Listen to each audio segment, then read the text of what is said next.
So in this freeform tutorial video, I am going to be showing you guys how to show grid lines here on freeform. So the first thing you have to do is open up a freeform or open up the freeform application. Once that is done, I'm just going to go ahead here and select a previous board that I've created. So I'm just going to go to untitled number 4 right here and press on that. Now, as you can tell, by default, the board actually does have grid lines showing.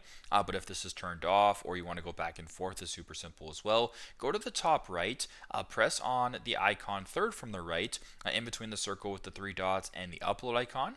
Press on that. Then where it says show connectors hide grid, simply just go ahead and press on hide grid right here, which then hides the grid. And you can do the exact same thing. Press on it, press on show grid. Now the grid lines are showing. So super simple, super straightforward. This is how to show grid lines here on freeform. Thanks again for watching, and I hope this video helps.